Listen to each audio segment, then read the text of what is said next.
안녕하십니까. 어느덧 100년이라는 긴 세월의 강을 건너온 여러분의 친구이자 인생이라는 험난한 파도를 함께 쳐온 선배 김영석입니다. 100년이라는 시간 그저 입 밖으로 내뱉고 보면 참으로 짧은 두 글자일 뿐입니다. 하지만 가만히 눈을 감고 그 궤적을 짚어보면 참으로 아득하고도 먼 길이었죠. 제가 100번째 생일을 맞이하고 나서 문득 창밖으로 지는 노을을 보며 이런 생각을 했습니다. 우리의 인생이란 결국 높은 산의 계곡에서 시작해 저 넓고 깊은 바다로 흘러가는 강물과도 같구나 하고 말입니다. 젊은 날에 우리는 마치 숲속을 가로지르는 개울물처럼 거침이 없었습니다. 눈앞에 바위에 부딪히면 소리 높여 외치고 굽이치는 물살에 몸을 맡기며 마치 온 세상을 다 가질 것처럼 호령했었죠. 하지만 이제 우리는 그 긴 여정을 지나 거대한 바다라는 영원한 안식처와 조우하기 직전인 하류에 와 있습니다. 여러분, 강물이 바다와 하나가 되어 소리 없이 섞이려면 어떻게 해야 한다고 생각하십니까? 물살이 아무리 거셌던 강물이라도 바다 앞에서는 속도를 늦춰야 합니다. 마음속에 품고 있던 진흙탕물을 가라앉히고 가장 고요하고 맑은 상태가 되어야만 비로소 그 넓고 깊은 대양의 품에 안길 수 있는 법입니다.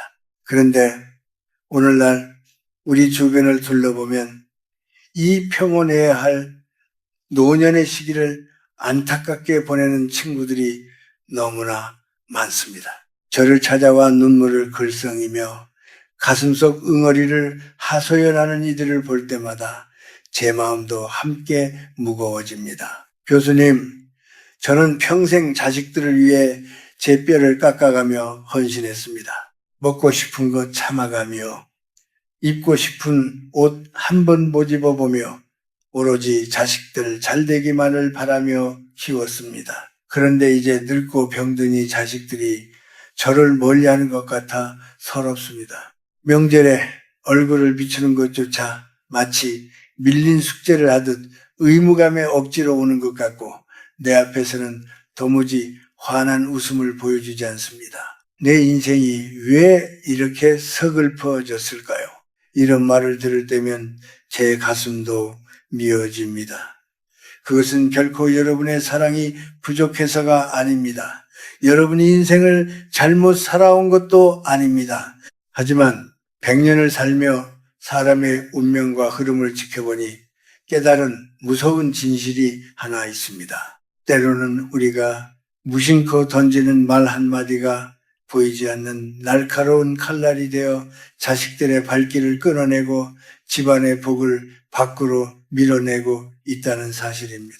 사람에게는 누구나 자신만의 운기, 즉 운명의 기운이라는 것이 흐릅니다. 특히 우리처럼 산전수전 다 겪은 노년의 입에서 나오는 말은 젊은 사람들의 말보다 훨씬 더 무겁고 강력한 에너지를 갖습니다.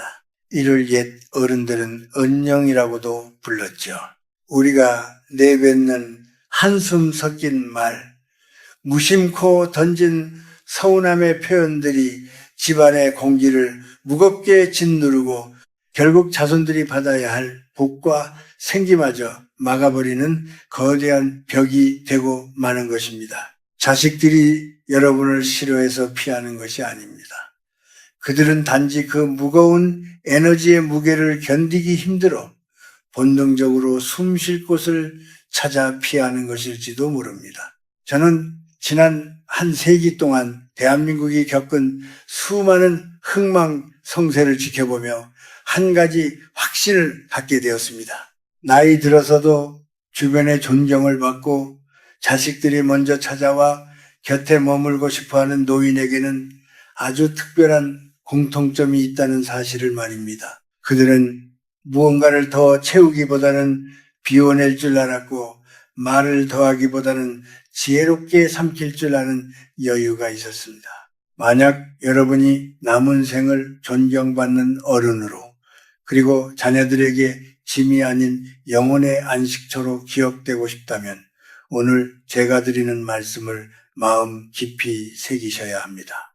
여러분의 노년이 고독한 감옥이 아니라 황홀한 자유가 되기 위해서 반드시 지켜야 할 철칙이 있습니다. 운명을 바꾸고 집안에 다시 화목을 꽃피우기 위해 입 밖으로 나오려는 순간 혀를 깨물어서라도 반드시 삼켜야 하는 세 가지 말이 있습니다. 오늘 저와 함께 그 무거운 짐을 내려놓고 맑은 차 한 잔을 나누듯 인생의 깊은 비위를 탐색해 보시지 않겠습니까?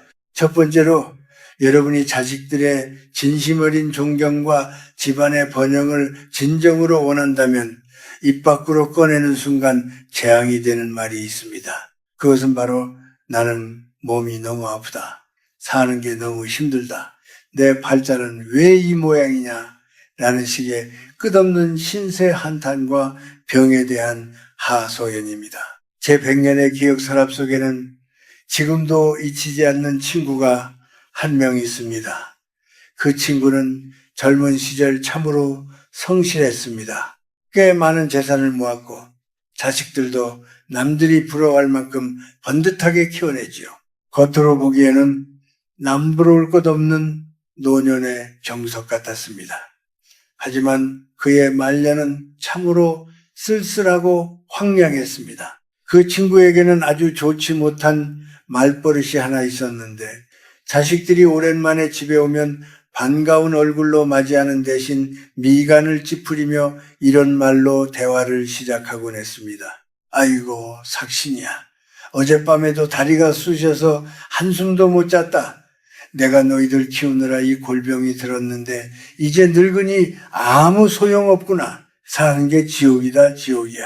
처음에 자식들은 아버지의 건강을 진심으로 걱정했습니다. 좋은 약도 지어오고 유명하다는 병원은 다 모시고 다녔지요. 하지만 그 불평은 그칠 줄을 몰랐습니다. 약을 먹어도 소용없다. 의사도 돌팔이다. 나는 그냥 죽는 날만 기다린다. 귀한 시간을 내어 찾아온 자식들을 앞에 앉혀두고 몇 시간씩 자신의 고통과 외로움만을 쏟아냈습니다. 결국 결과가 어찌 되었겠습니까? 자식들의 발길이 눈에 띄게 뜸해지기 시작했습니다.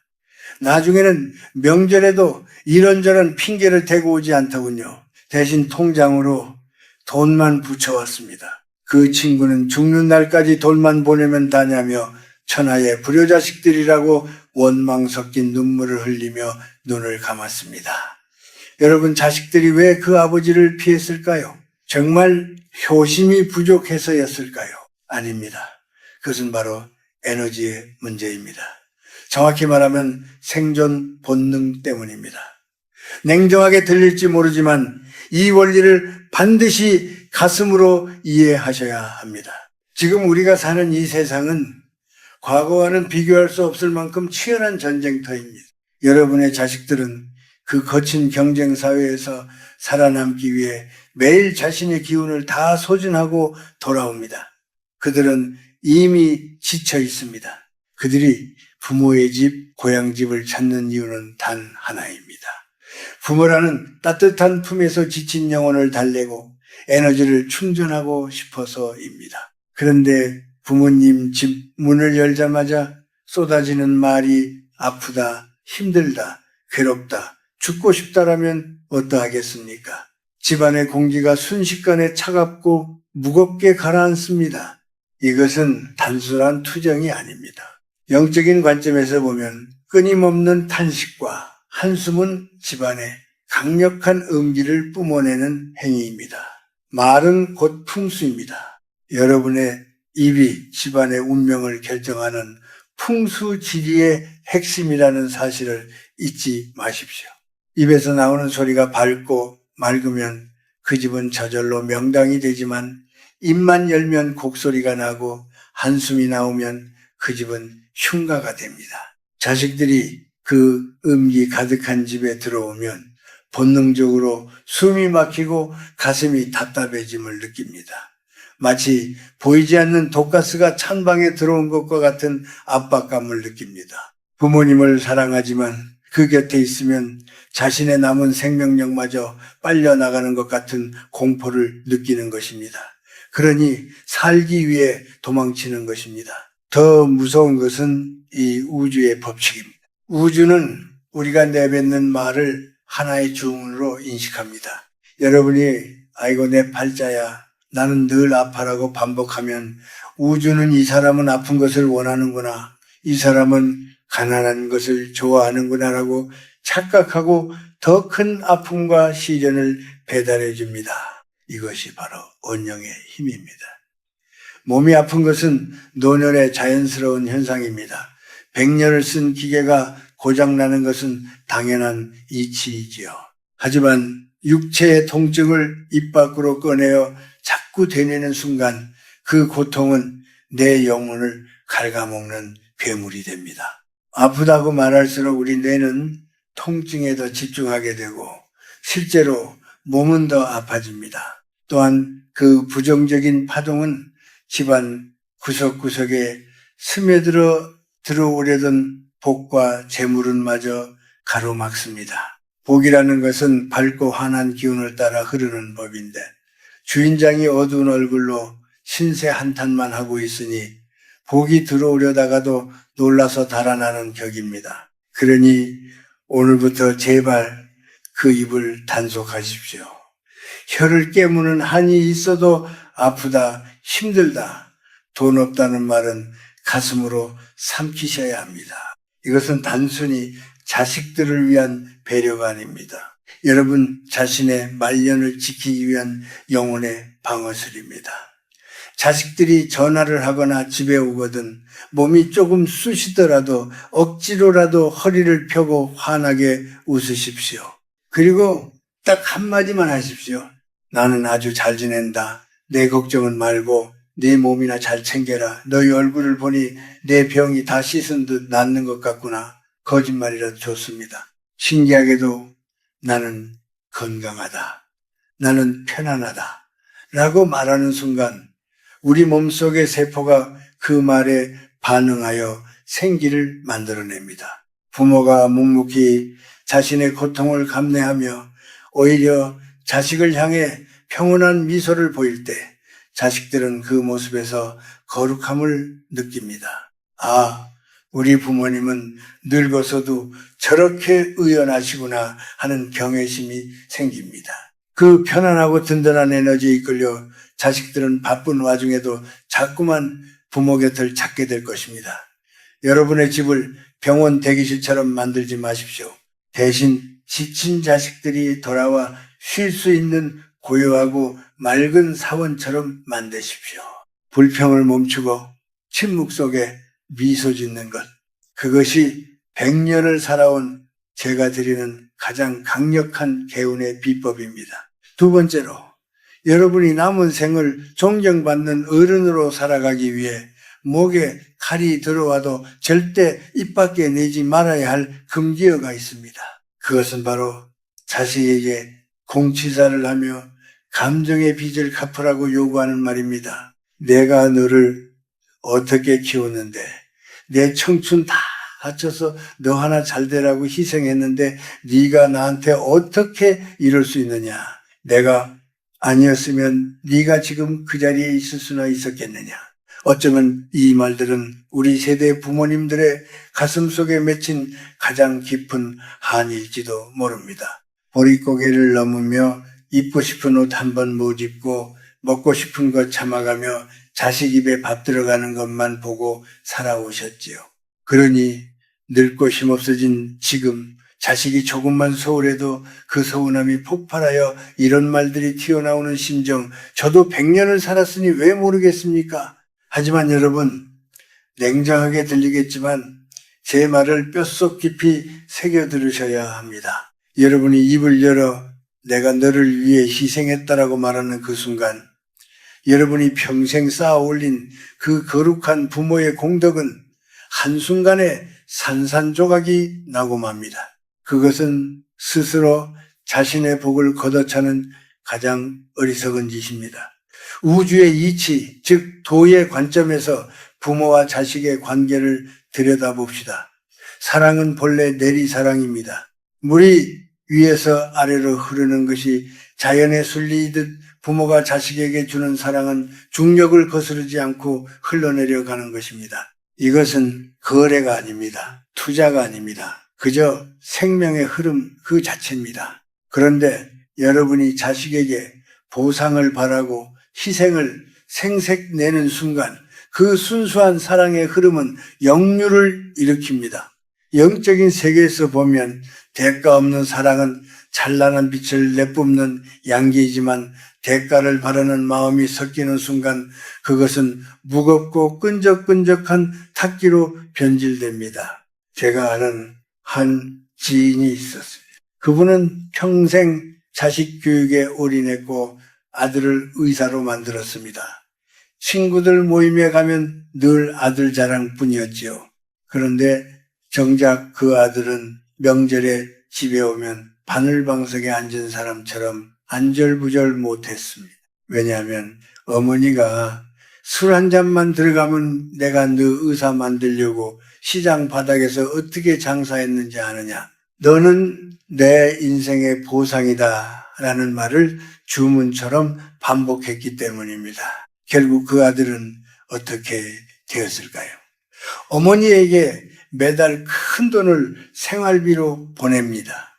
하지만 어머니를 직접 찾아오지는 않습니다. 전화를 해도 사무적인 목소리로 용건만 간단히 합니다. 어머니는 천하의 불효막심한 놈이라고 돈 좀 번다고 유세를 떤다며 땅을 치고 통곡합니다. 하지만 이것은 자식의 잘못이 아닙니다. 어머니가 자식과의 관계를 따뜻한 혈연이 아닌 채권자와 채무자의 관계로 만들어버렸기 때문입니다. 내가 희생했으니 갚으라는 에너지는 강력한 압박이 되어 상대방의 숨통을 조입니다. 자식 입장에서 부모는 더 이상 안식처가 아니라 평생 갚아도 다 갚을 수 없는 빚을 독촉하는 빚쟁이처럼 느껴지는 것입니다. 에너지의 법칙은 거짓말을 하지 않습니다. 통제하려는 에너지는 반드시 도망치려는 에너지를 불러옵니다. 여러분이 자꾸 과거의 공을 들추어낼수록 자식은 무의식적으로 부모에게서 벗어나고 싶어 합니다. 그것은 배운 망덕이 아니라 자신의 영혼이 그 무거운 부채감에 짓눌려 질식하지 않으려 발버둥 치는 생존 본능입니다. 옛 성현들의 말씀에 시음불구보라는 말이 있습니다. 은혜를 베풀었으면 보답을 바라지 말라는 뜻입니다. 이것은 단순히 도덕 교과서에 나오는 말이 아닙니다. 이것이야말로 내 영혼을 지키고 끊어진 자식과의 인연을 다시 잇는 최고의 비책입니다. 부모의 희생은 숭고한 것입니다. 하지만 그것을 입 밖으로 내뱉어 청구서를 내미는 순간 그 숭고함은 사라지고 비참한 거래만 남습니다. 여러분이 자식을 키운 것은 자식이 예뻐서 내 새끼라서 그리고 내가 좋아서 한 일이어야 합니다. 나는 내 할 도리를 다했다. 그것으로 내 인생은 충분히 가치 있었다라고 마음을 먹으셔야 합니다. 과거의 고생을 보상받으려 하지 마십시오. 그 보상을 자식에게서 찾으려 하면 할수록 여러분은 더 비참해지고 더 외로워질 것입니다. 자식은 여러분의 소유물이 아니며 여러분의 노후를 책임지기 위해 태어난 도구도 아닙니다.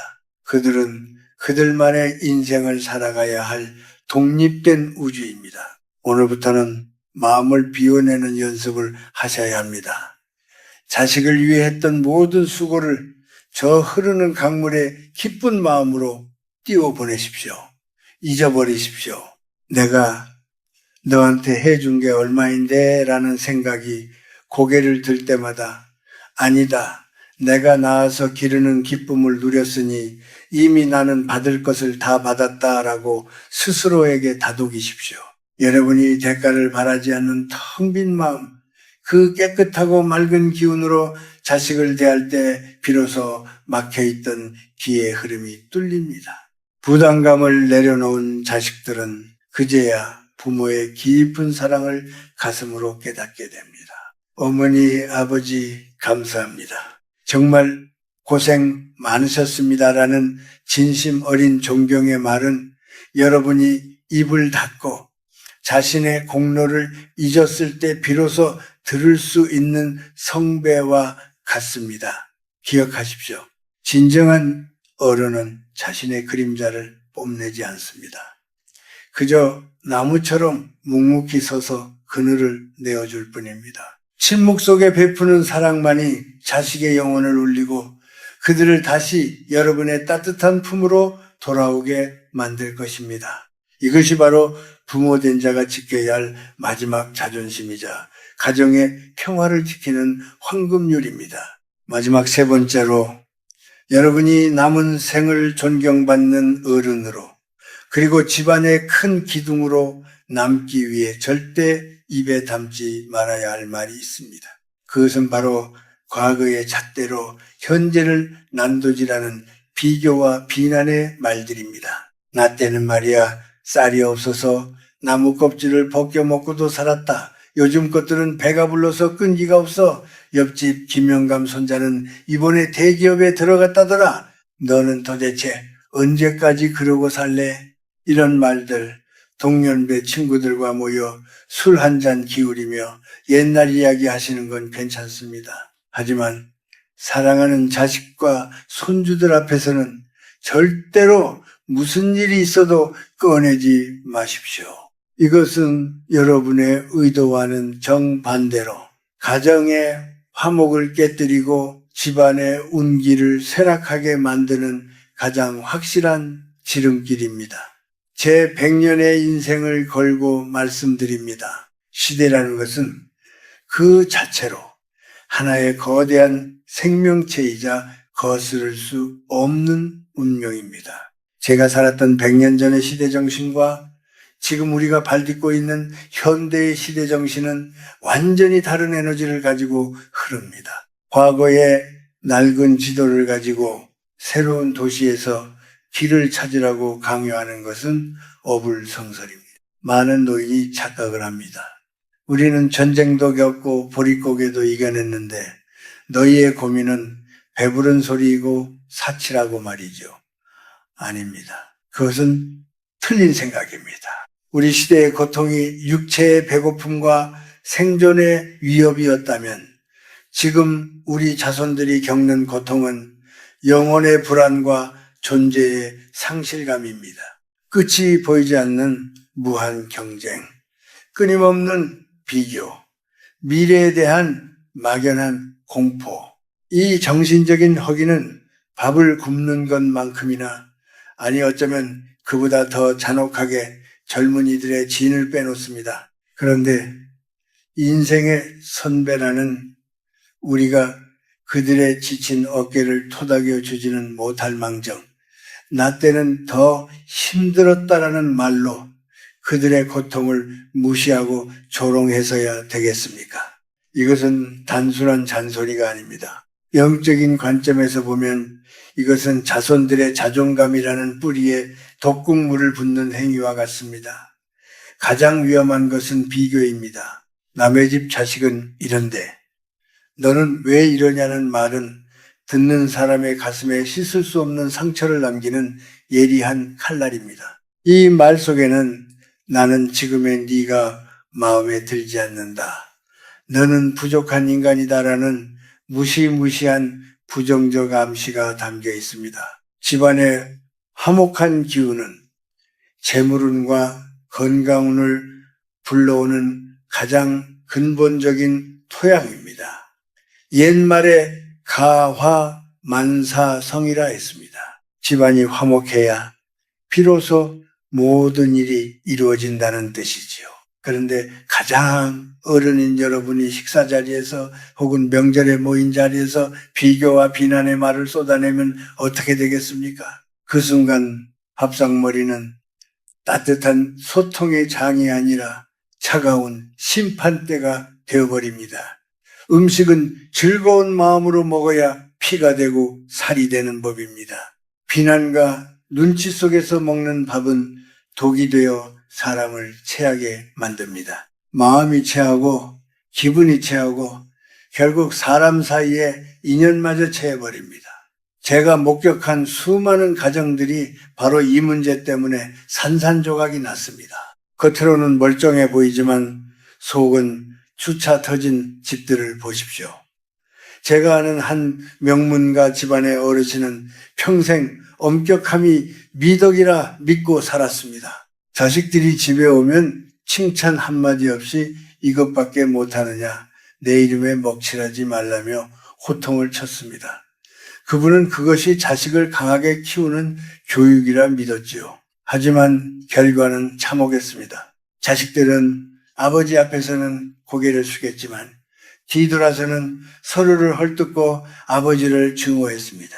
그 집안의 기운은 항상 서리발처럼 차가웠고 결국 그 많던 재산도 자식들의 불화와 소송으로 뿔뿔이 흩어지고 말았습니다. 화기가 깨진 곳에 복이 머물 자리는 없었던 것입니다. 여러분, 나이듦의 진정한 특권이 무엇이라고 생각하십니까? 지식입니까? 재산입니까? 아닙니다. 바로 모든 것을 품어안는 포용력입니다. 나이가 든다는 것은 뾰족하고 거친 돌멩이가 오랜 세월 강물에 깎여 둥근 자갈이 되는 과정입니다. 세상 모든 것을 있는 그대로 받아들일 수 있는 넉넉한 마음, 그것이 바로 노인의 품격입니다.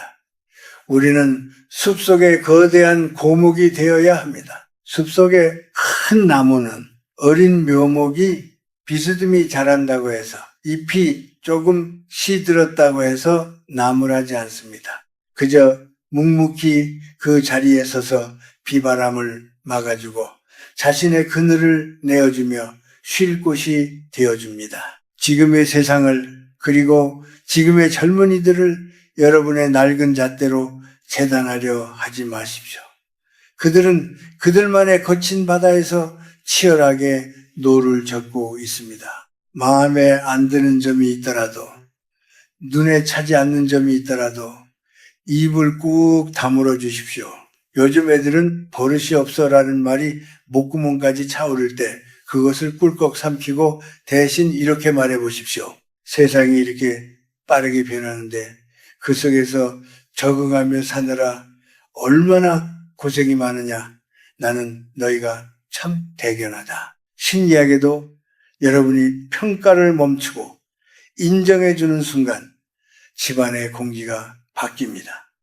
날카로웠던 기운이 부드럽게 풀리며 따뜻한 온기가 돌기 시작합니다. 그것이 바로 생기입니다. 할아버지, 할머니가 나를 판단하지 않고 있는 그대로 받아준다는 안도감을 느낄 때 자손들은 그 집을 진정한 영혼의 안식처로 여기게 됩니다. 우리의 역할은 심판관이 아닙니다. 우리는 모든 것을 받아들여 삭히는 흙과 같은 존재가 되어야 합니다. 흙은 더러운 것도 깨끗한 것도 모두 받아들여 삭히고 결국에는 생명을 키워내는 거름이 됩니다. 비교하지 마십시오. 비난하지 마십시오. 옛날에는 이라는 말로 현재를 부정하지 마십시오. 그저 허허 웃으며 따뜻한 밥 한 끼 먹여보내는 것, 부족하면 부족한 대로 그래 살아있으니 되었다라고 덮어주는 것, 그것이 100년을 살아본 제가 깨달은 집안을 일으키고 자손을 번성시키는 최고의 지혜입니다. 침묵하십시오. 그리고 미소 지으십시오. 여러분의 그 인자한 침묵이 100마디 훈계보다 더 큰 울림이 되어 자손들의 앞길을 환히 밝혀줄 것입니다. 자, 그렇다면 우리는 이제부터 어떤 마음가짐으로 남은 생을 살아가야 할까요? 100년이라는 긴 세월을 건너온 제가 여러분께 드리는 마지막 해법은 아주 간단하면서도 깊습니다. 그것은 바로 채움을 멈추고 비움을 시작하는 것입니다. 우리는 젊은 날 더 많은 돈, 더 높은 지위, 더 넓은 인맥을 얻기 위해 덧셈의 삶을 살았습니다. 그것이 그때의 생존 방식이었고 시대의 요구였지요. 하지만 노년의 삶은 본질적으로 달라야 합니다. 인생의 황혼기는 철저한 뺄셈의 시간이어야 합니다. 몸에 힘을 빼야 물에 뜨듯이 인생도 욕심을 빼고 간섭을 빼고 말수를 빼야 비로소 평온의 바다에 유유히 뜰 수 있습니다. 지금 여러분이 양손에 꽉 붙잡고 있는 그 무거운 것들을 과감히 놓아버리십시오. 자식에 대한 기대, 채워지지 않은 섭섭함, 내가 아니면 안 된다는 통제 욕구, 이 모든 것이 여러분의 영혼을 병들게 하는 독소입니다. 꽉 낀 주먹으로는 아무것도 잡을 수 없지만 손을 활짝 펴면 온 세상을 만질 수 있습니다. 이제 여러분의 에너지를 밖이 아닌 안으로 돌리십시오. 하루 종일 전화기를 만지작거리며 자식의 연락을 기다리는 감정의 거지가 되지 마십시오. 왜 나를 찾지 않을까라며 밖을 향해 구걸하던 에너지를 거두어들여 여러분 자신의 내면을 가꾸는데 쓰십시오. 불평과 한탄 대신 고요한 호흡을 선택하십시오. 입을 열어 남을 비난하는 대신 눈을 감고 스쳐가는 바람의 결을 느끼십시오. 행복은 자식이 가져다주는 선물이 아닙니다. 행복은 내가 아침에 눈을 뜨고 마시는 차 한 잔, 베란다에 이름 없이 핀 꽃 한 송이, 창밖으로 보이는 붉은 저녁 노을에서 스스로 발견하는 것입니다. 하초에 물을 주며 생명의 신비를 느끼고 낡은 책 한 권을 읽으며 옛 성현과 대화하고 조용히 산책하며 땅의 기운을 느끼십시오. 이렇게 소소한 일상에서 스스로 기쁨을 찾아내는 노인에게는 맑고 향기로운 기운이 자연스럽게 뿜어져 나옵니다. 그 충만한 에너지가 바로 여러분의 노년을 지켜주는 가장 단단한 갑옷입니다. 그리고 무엇보다 제가 여러분께 꼭 선물하고 싶은 개념이 하나 있습니다. 바로 화려한 고독입니다. 많은 노인이 혼자 있는 시간을 외로움이라 부르며 두려워합니다. 처량하고 슬프다고 생각하지요. 하지만 그것은 크나큰 착각입니다. 외로움이 혼자라서 타인이 없음을 슬퍼하는 결핍의 상태라면 고독은 혼자라서 온전한 나 자신을 만나는 자유롭고 충만한 상태입니다. 고독은 형벌이 아니라 신이 내린 마지막 축복입니다. 누구의 눈치도 볼 필요 없는 내 마음대로 먹고 자고 생각할 수 있는 이 완벽한 자유를 왜 마다하십니까? 이 시간을 온전히 즐기십시오. 타인에게 의존하지 않는 삶, 누구에게도 감정적으로 기대지 않는 독립된 삶이야말로 인간이 도달할 수 있는 가장 높은 경지, 바로 고독의 황홀경입니다. 여러분이 이 화려한 고독을 즐기기 시작할 때 여러분의 삶에는 기적 같은 일이 일어날 것입니다. 여러분의 마음이 텅 비어 고요해지면 집안에 감돌던 탁한 기운이 사라지고 맑은 생기가 돌기 시작합니다. 노인의 얼굴에서 근심과 원망이 사라지고 그 자리에 온화한 미소와 깊은 여유가 자리 잡게 됩니다. 그때가 되면 자식들은 본능적으로 알게 됩니다. 아, 우리 부모님 댁에 가면 왠지 마음이 편안하다. 그곳에 가면 지친 영혼이 치유되는 것 같다. 라고 말입니다. 굳이 오라고 성화하지 않아도 그들은 여러분이 뿜어내는 그 평화로운 자장에 이끌려 제 발로 찾아오게 될 것입니다. 꽃이 향기를 머금으면 나비는 부르지 않아도 먼 길을 날아오는 법입니다. 그러니 부디 오늘부터는 홀로 있는 시간을 두려워 말고 그 고귀한 시간을 왕처럼 누리십시오. 비우고 내려놓고 그저 미소 지으십시오. 그것이 100년을 살아본 제가 여러분께 전하는 존경받고 사랑받는 노년의 유일하고도 절대적인 비밀입니다. 이제 긴 이야기를 마무리하며 여러분께 마지막 당부를 드리고자 합니다. 사랑하는 인생의 벗 여러분, 우리에게 나이 70, 80 혹은 90이라는 숫자는 그리 중요하지 않습니다. 많은 사람이 이 시기를 인생의 내리막길이라 부르며 서글퍼하지만 100년을 살아본 저는 감히 말씀드립니다. 지금이야말로 여러분의 인생에서 가장 진실하고 가장 아름다운 황금의 시간입니다. 우리가 앞서 이야기한 세 가지 말, 즉 아프다는 하소연, 자식에 대한 공치사, 시대에 대한 비난을 버려야 하는 이유는 단 하나입니다. 그것이 여러분의 영혼을 무겁게 짓누르고 여러분의 빛나는 노년을 가로막고 있기 때문입니다. 행복은 무언가를 더 채워 넣는 것에서 오지 않습니다. 행복은 불필요한 것들을 덜어내고 비워내고 내려놓는 비움의 미학에서 옵니다. 부디 혼자 있는 시간을 두려워하지 마십시오. 이것은 오늘 제가 여러분께 드리는 가장 중요한 철학입니다. 세상 사람들은 혼자 있는 것을 외로움이라 부르며 동정 어린 시선을 보내기도 하지만 여러분은 그것을 고독이라 부르며 우아하게 즐기셔야 합니다. 외로움이 남이 나를 찾아주지 않아 괴로워하는 수동적인 비극이라면 고독은 내가 스스로를 선택하여 나 자신과 깊이 대화하는 능동적인 축복입니다. 인생의 해질 무렵 오롯이 나만을 위해 쓸 수 있는 이 시간이 얼마나 귀하고 아름답습니까? 남의 눈치를 볼 필요도 누구의 비위를 맞출 필요도 없는 이 절대적인 자유를 만끽하십시오.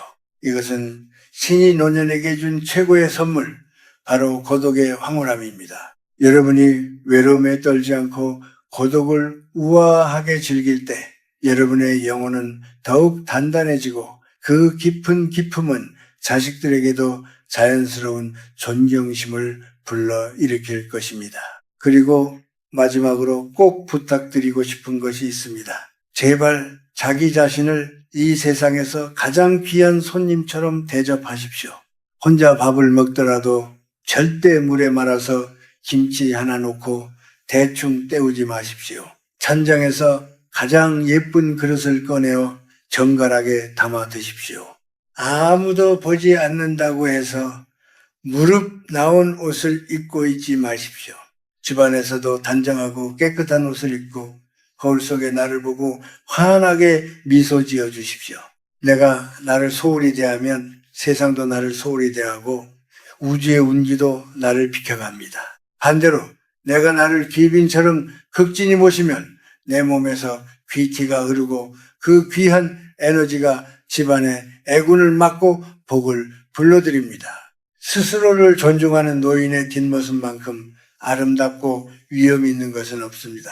여러분이 굳이 많은 말을 하지 않아도 그저 평온한 얼굴로 그 자리에 존재하는 것만으로도 자손들에게는 거대한 위로가 됩니다. 거센 비바람을 막아주는 숲속의 큰 나무처럼 말없이 넉넉한 그늘을 만들어주는 진정한 어른으로 남아주십시오. 그것이 여러분이 사랑하는 가족에게 남길 수 있는 최고의 유산입니다. 이제 모든 짐을 내려놓을 시간입니다. 과거의 섭섭함도 미래의 불안도 아픈 몸에 대한 걱정까지도 오늘 밤 흐르는 저 강물에 띄워 보내십시오. 꽉 쥔 손을 펴면 빈손이 되는 것이 아니라 우주 전체를 품을 수 있게 됩니다. 100년의 세월을 건너온 저 김형석이 여러분의 밤을 진심으로 축복합니다. 부디 오늘 밤에는 마음속에 티끌 하나 없는 맑은 구름처럼 가볍고 평화로운 마음으로 잠드십시오. 우주의 따뜻한 기운이 여러분의 이불깃을 덮어주고 깊은 단잠 속에서 여러분의 영혼을 다정하게 다독여 줄 것입니다.